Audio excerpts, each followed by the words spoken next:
mä oon täällä vähän haastamassa myös näitä maaseutukäsitteitä ja toivottavasti saadaan jotain ihan uusiakin ideoita siihen, että mitä se maaseutu voisi myös mediassa olla. Mielikuvia ja marginaalia on nyt se, mikä on tämän keskustelun otsikko, ja mä ajattelin itse näin, että se voisi myös olla, että maaseutu hot or not, koska aika usein se menee mun käsityksen mukaan sinne not-puolelle, kun puhutaan mediasisällöstä.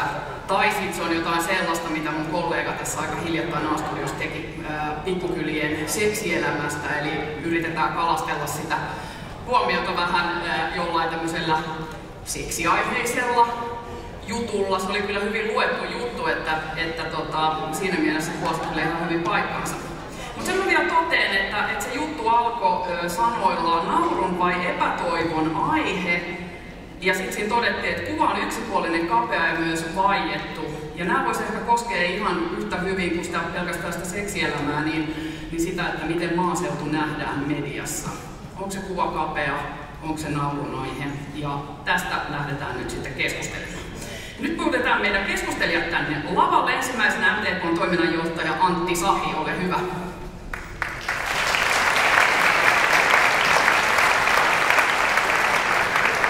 Ja hänen perässä vallan kunnanjohtaja Tytti Määttä.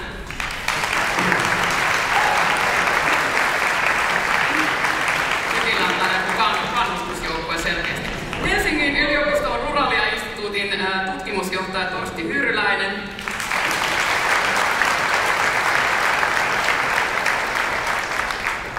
Bloggari Reetta Harjunen.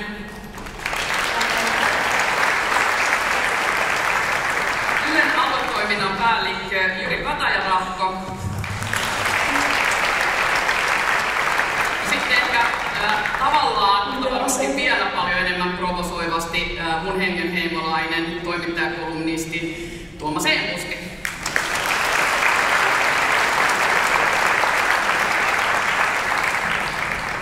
Oothan sä Tuomas tietoinen, että Mikko Kärnä on täällä kanssa? Olen. No niin, hyvä. Ootteko te tavannut jo? Ollaan. Ei täällä tällä kertaa, mutta aikaisemmin kyllä. Okay. Ja kiitos myös, että sain uploadia ja ajattelin, että saa yhtään. Joo, ne, jotka on lukenut Tuomaksen kolumnia, niin Mikko Kärnäkin mainitaan siellä. Mutta ei puhuta siitä nyt ainakaan tässä kohtaa sen enempää, vaan mä ottaisin ensimmäisen kierroksen teidän kanssa ihan muutamalla lauseella. Mikä teille tulee mieleen sanasta maaseutu? Ja aloitetaan vaikka sieltä keskeltä Torstista. Se on mulle tutkimuskolumni. Okei. Pitääkö jatkaa? Ei tarvi jatkaa tässä vaiheessa. Rauhallinen ja kotoisa paikka. Kotiseutu ja työ. Meillä on 18 aluetoimitusta ja mä oon kotoisin Kuurtaneelta Etelä-Pohjanmaalta. Okei. Mulle tulee mieleen tämmönen ihmisen gallup-minä. Ihmisellä on gallup-minä, eli ihminen vastaa gallupeissa eri asioita, mitä se oikeasti tekee. Eli kun suomalaiset kysytään, niin ne haluaa asua Kokritalousjärven rannalla ja tykkää maaseudusta. Mutta sitten ei kuitenkaan muuta sinne, vaan ne muuttaa sieltä pois. Eli se tulee mulle mieleen. Se, että valehtelemme haluamamme asua maaseudulla. Katsokaa tilastoja. Niin. Antti. No se tarkoittaa omia juuria, valtaosaa Suomea ja yllättävän tuntematonta.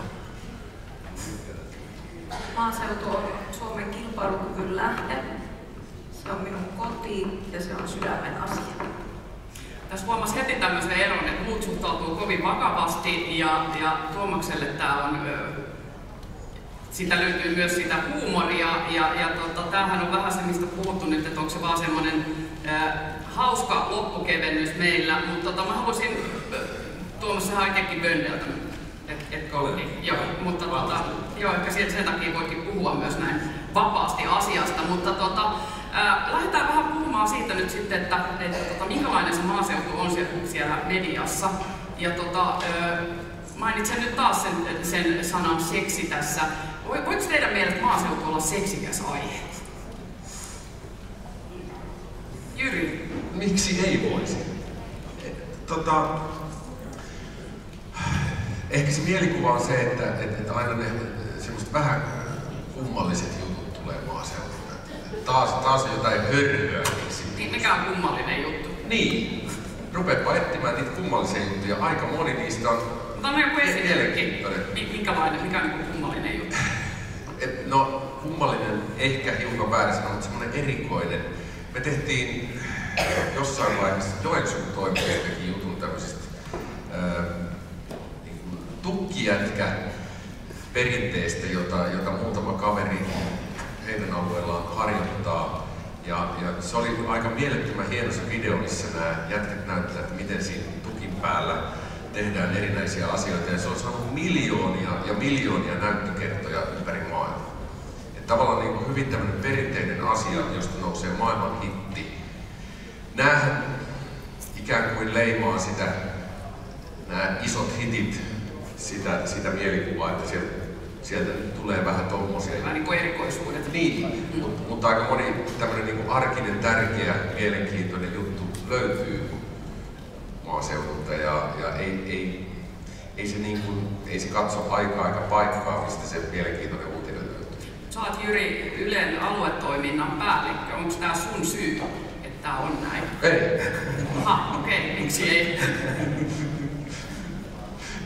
Miksi ei?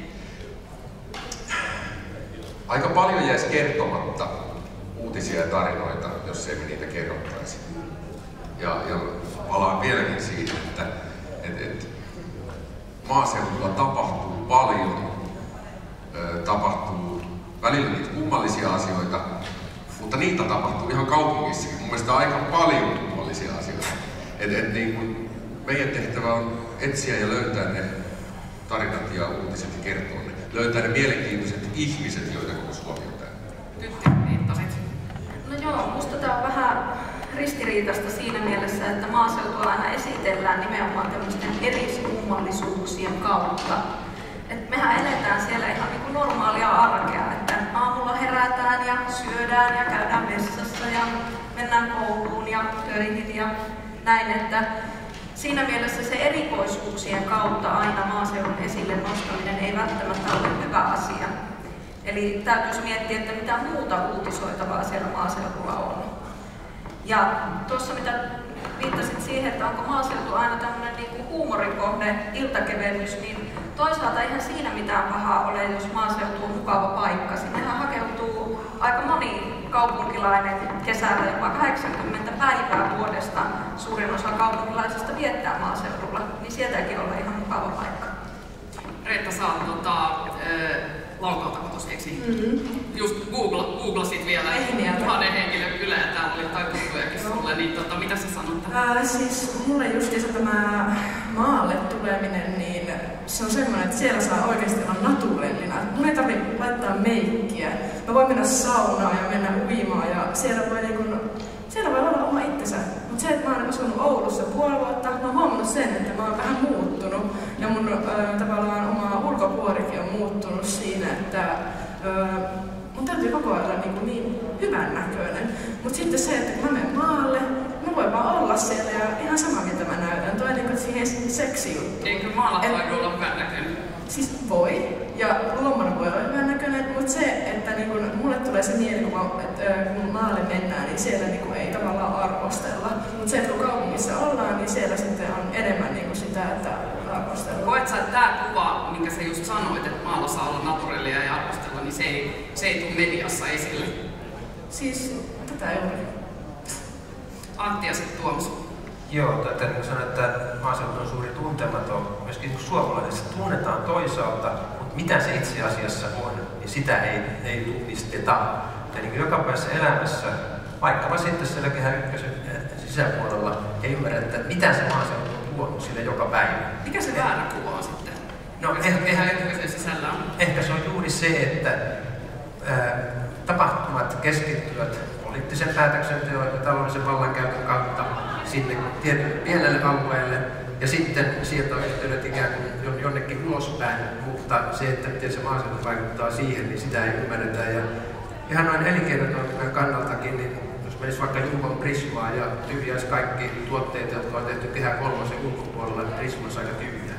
Eli se on niin kuin se realiteetti on kuitenkin olemassa ja se ei tule niin ilmi tässä keskustelussa. Tuomas.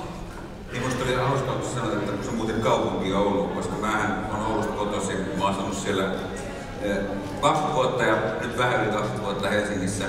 Ja siis mun mielestä Oulu on nimenomaan maaseutua. Ja sen takia mä voin myös pilkata maaseutua samalla tavalla kuin mustat voi kertoa itseä mustista ja juutalaisista, koska silloin mä pilkkaan itseäni. Mutta sitten seksistä vielä, niin tutkitusti ihan maaseudulla aloitetaan köyhimmin aikaisemmin kuin kaupungissa. Kun edes 50-luvun leffoissahan kaupunki esitetään sellainen pahenpesänä, jossa tapahtuu kamalia asioita. Ja mun mielestä seksi pahetta ole, mutta että niin kyllähän maaseudulla dokataan ja aloittaa seksiä. Mä tutkitusti aikaisemmin tämä pätee sekä Suomessa että Yhdysvalloissa tällä niin kutsutulla raamattuvyöhykkeellä seksiä aloittaa aikaisemmin. Mä en tiedä, mistä se johtuu. Sehän on ihan kivaakin, tai sitten siellä on muuta tekemistä tai muuta. Mutta niin mä ikinä... Siellä on tuollaista tilaa. Tilaa tehdä sitä. Ja se ei missään nimessä pahe, sehän on ihan mukava asia muistaakseni. Mutta sitä mäkin ajattelin, että jos jotakin muistikuvia vielä. Mutta toi on aina kun sanotaan, että annetaan väärä kuva maaseudusta. Mä en ole ikinä tarvittu mitään etujärjestöä, mitään ihmistä, mitään ryhmää, mitään poliittista puoluetta tai mitään vähemmistöä, joka on sitä mieltä, että heistä annetaan oikea kuva.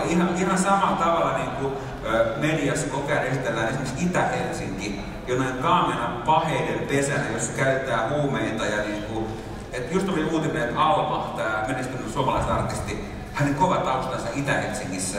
Se on suomenruotsalainen tyyppi Itä-Helsingistä. Siis siellä käy niin suurin osa ihmisistä töissä, tienaa huomattavasti enemmän kuin maaseudulla tiedotaan. Siis siellä on niin vauraita ihmisiä, jotka niin käy joka päivä töissä. Ei se ole mikään niin huumeluola. Mutta silti Itä-Helsinki sanana tarkoittaa jotain kammottavaa. Siinäkin on ihan väärä kuva.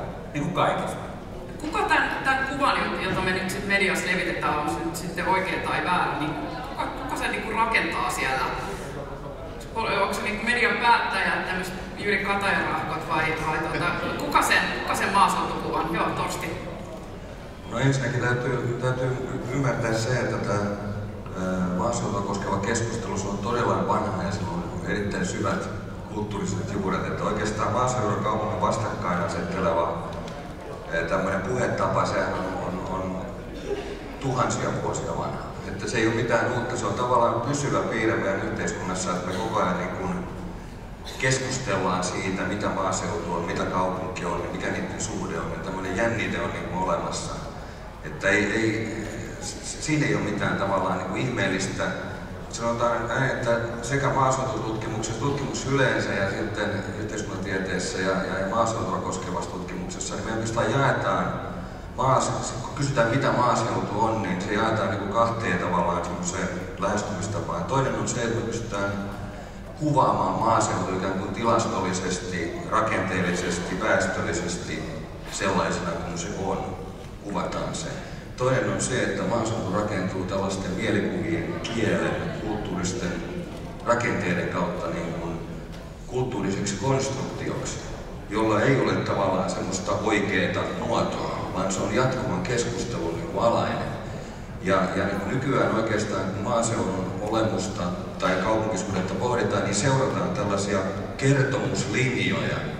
Eli joku kertomus alkaa kehittyä ja maaseutu saa sille tietyn roolin, kaupunki roolitetaan tietyllä tavalla ja sitten tulee toinen kertomus.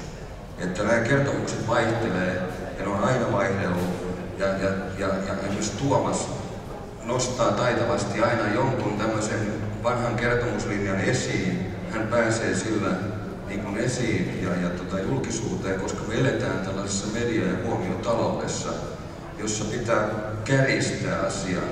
Mulle tulee mieleen tuosta alkuteemasta, että kun voitte kuvitella, että kun Kutemajärven kylä Etelä-Savossa keksii jotain, että miten he pääsevät julkisuuteen, niin se oli seksifestivaali, Kutemajärven seksifestivaali.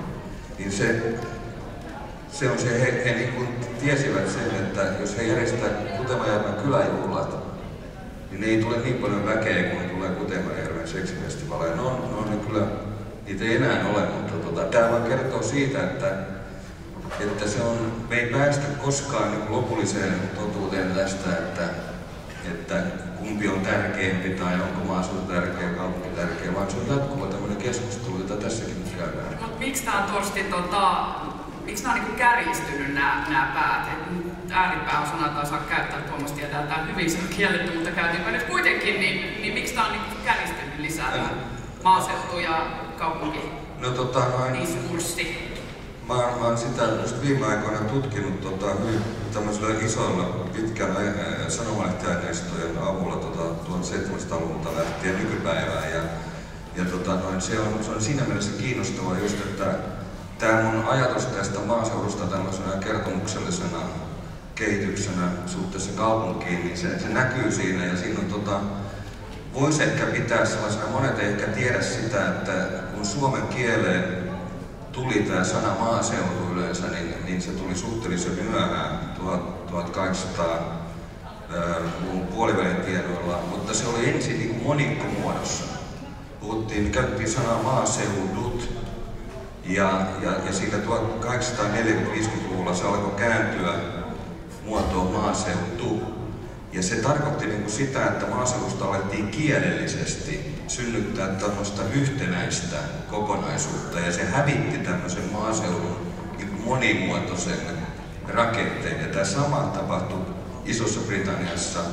Ja mä tällä vaan niin kuin esimerkillä ehkä sitä tarkoitan, että tämä puhe ja kieli, jolla me kuvataan maaseutua, on hyvin keskeinen osa sitä, miten me ymmärretään maaseutua. Ja silloin ensimmäisessä vaiheessa, kun tämä maaseutu ikään kuin syntyi yksikkömuotoon, niin se tavallaan niin kuin yhdistyi ajatukseen maataloudesta. Ja silloin vielä 60-luvulla meillä oli voimakas tällainen käsitys, että maatalous ja maaseutu on niin kuin sama asia. Ja se elää ehkä edelleenkin. Nämä on hyvin isoja semmoisia pitkiä linjoja, joiden kanssa me tässä niin kuin joudutaan elämään. Annan puheenvuoro Antille, mutta pieni tekninen tauko. Pädi ei toimi. Haluaako joku tekninen henkilö tulla avustamaan tässä välissä? Joo, Antti, ole hyvä. Niin, mä olisin kyllä eri mieltä siitä, että onko tämä tilanne maaseutu ja kaupungin välillä kärjistynyt. Siis se on jo tietyissä puheenvuoroissa ja tietyissä keskustelussa se on kärjistynyt. Jos mä ajatellaan nyt isoa kehitystä, niin minusta tuntuu siltä, että se ihmisten ymmärrys kuitenkin siihen, että Suomessa on sekä kaupunkialueita että maaseutua, ja niissä molemmissa on hyviä puolia ja positiivisia asioita. Ne tunnistetaan ja tunnustetaan kuitenkin, mutta näitä keskustelussa vaan nousevat nämä tietyt kärjistykset esille, mutta ne eivät kuvaa monella sitä valtavirtaa, mikä on. Ja mielestäni se näkyy myöskin poliittisessa päätöksenteossa, mitä useiden viimeisten hallitusten aikana on tehty, eli tätä eroa ei ole haluttu tehdä. Onko syynä sitten osittain se, niin kuin tuossa pidettiin, että tämä oli ennen maatalous ja maaseutu oli niin yhtä, että tavallaan kansallisesti ei enää oikeastaan maatalouspolitiikasta tarvitse kinastella, koska se on siirretty Brysseliin. Tämä on tietysti muuttanut tätä asetelmaa jonkun päivän. Tytti. Niin, tietysti jokaisella ihmisellä saa olla se yksilöllinen kuva siitä maaseudusta. Ja niin kuin Torsti sanoi, niin maaseutu on hyvin moninainen. Se on eri puolilla Suomea hyvin erilaista. Harva-asuttu maaseutu on hyvin erilaista kuin kaupunkien läheinen maaseutu. Mutta täytyy ymmärtää se niiden paikallisten ihmisten näkökulmasta. Ajatelkaapa vaikka sitä tilannetta, että me ollaan oltu tosi innoissaan somessa ja kyläilloissa kehittämässä meidän kuntaa. Ja sitten Helsingin Sanomat, Yle ja kaikki muut valtamediat kirjoittaa juttuja, joissa maaseutu kuristuu ja kuolee pois. Niin onhan se semmoinen niin kuin märkä rätti päin kasvoja, että älkää edes yrittäkö. Että kaupungistuminen on megatrendi, ei teidän kannata yrittää, kannettu vesi ei kaivossa pysy. Niin siinä tulee tavallaan kunnanjohtajana minullekin semmoinen olo, että no tästä vaan hanskat maahan ja mitäpä se hyve jää sitten ja kaikki muuttaa Puolanalle. Siinä se ratkaisu on. Mutta ehkä tähän haluaisin lisätä sen, että minun oma näkemykseni on se, että Suomessa on tilaa kukoistaville kaupungeille ja elinvoimaiselle maaseudulle. Ja me voitaisiin olla koko globaalissa maailmantaloudessa esimerkki siitä, mitenkä maaseutu elinvoimaisena ja kaupungistumiseen sellaiset negatiiviset ilmiöt saadaan poistettua. Ja ajatelkaa vaikka kehitysmaissa, joissa kaupungistuminen on vasta tulossa, niin meillä olisi annettavaa valtavasti tämmöisellä osaamisella, kun me osattaisiin sinne viedä ja nähdä se meillä voimavarana, että miten me ollaan maaseudun kehittämistä tehty. Mä haastan sua vähän lyhyesti tuosta, että varmasti on niin, että isot mediat kirjoittaa vaan siitä kuristumisesta, vaikka teillä olisi jotain hyvää kirjoittavaa, mutta osaatteko te kunnolla markkinoida sen hyvän asian, mitä teillä on?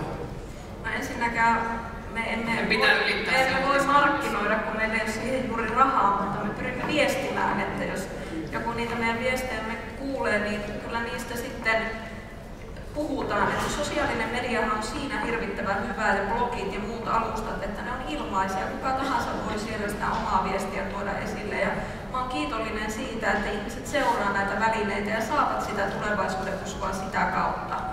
Ja ehkä me ollaan maaseudulla oltu vähän liian vaatimattomia. Että aina on ollut hienoa, että kun se veli tai sisko lähtee Ruotsiin tai Helsinkiin ja Volvolla karauttaa sitten siihen pihaan. Että ollaan tavallaan nöyrytty, että ne jäävät, jotka joutuvat jäämään. Kun kyse on kuitenkin siitä, että moni on palannut takaisin. Siellä on ihmisiä, jotka tekevät valtavia miljoonainvestointeja omiin navettoihinsa, yrityksiinsä maaseudulla. Että tavallaan nostaa myös sitä ylpeyttä siitä, että hei, että me osataan ja me pystytään, että on koko Suomen etu. Siis vaatimattomuus ei myy eikä se saa mediaa huomiota, näin on Tuomas. Tyttöjä oikeasti siinä ensinnäkin aina tässä keskustelussa mun mielestä on älyttävää se, että ajatellaan, että on yksi maaseutu, ei todellakaan ole, on hyvin erilaisia. Ja ensinnäkin se, että maaseutu ei ole pelkkää maanviljelystä laisinkaan, ja sitten niin kun on hyvin isoja alueellisia eroja. Se ongelma siinä valitettavasti on siinä sitten semmoisessa, niin kuin, kaikkihan on aina mediavika. Se on puolueiden mielestä aina mediavika ja kaikkien kuntien ja kaikkien muidenkin viestiöiden mielestä mediavika. Mutta siis se, että jos annetaan liian positiivista kuvaa maaseudusta, varsinkin siitä muuttotappioalueesta, niin me tehdään älytön karhunpalvelus niille ihmisille, jotka on sijoittanut sinne esimerkiksi asuntoihinsa. Tällä hetkellä Suomessa asuu niin satoja tuhansia ihmisiä sellaisilla alueilla, että ne ei käytännössä valitettavasti tule saamaan myytyä niitä asuntojaan esimerkiksi siihen hintaan, mitä ne on maksanut niistä. Ja se tarkoittaa sitä, että meillä on niin kansallisomaisuutta sellaisissa asioissa, joiden arvo vaan tulee laskemaan. Jos me valehdellaan niille, että ei kun kyllä tätä tulee pysymään elinvoimaisena, niin valitettavasti se vaan ei tule.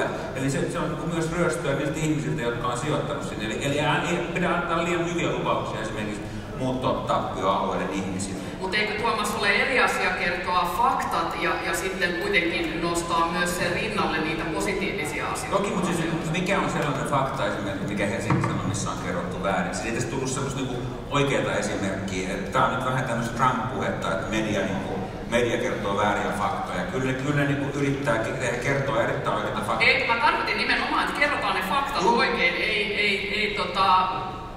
Ei yritetäkään kertoa kenellekään sitä tarinaa siitä, että ne ei olisi vaikeasti myytäviä ne asiat, mutta sen rinnalla on jotain muuta positiivista. Tässä sanotaan, että pitäisi kertoa positiivisia asioita sellaisista, mistä ei niin hyvää tahdollakaan saa niitä aikaiseksi. Ja siis, suuri osa maaseudusta tulee kuolemaan, ja se, että me yritetään sitä nyt elvyttää valehdella, että se ei tule kuolemaan, niin se on kaikkien pahin kosto niille ihmisille, jotka omistaa siellä jotain. Jyri ja sitten Antti. Joo, mä palaan sen verran tuohon myös siihen samaan teemaan, että mitä se maaseutu kullekin merkitsee. Se on hyvin henkilökohtainen asia. Silloin kun mä asuin vielä Kuortaneella, niin Seinäjokihan oli metroalue. Helsingistä ei uskaltanut edes haaveilla. Mutta mä vähän haastan tätä median negatiivisuutta. Mä selailin juttuja tänne nyt tullessani matkalla tänne. Ja vielä tuossa äsken. Ja mä en kyllä tunnusta, että me tehtäisiin negatiivisia juttuja pääosin maaseudusta, koska siellä on paljon positiivisia, hienoja tarinoita. Mä puhun mediasta yleensä. Onko se niin kuin, jääkö ne negatiiviset asiat paremmin mieleen, koska mä löysin aika monta positiivista juttua. Ja kaupungeistakin tehdään negatiivisia juttuja. Itä-Helsingistä tehdään todella negatiivisia juttuja. Niin mä en allekirjoita sitä negatiivista. tavallaan semmoisena, että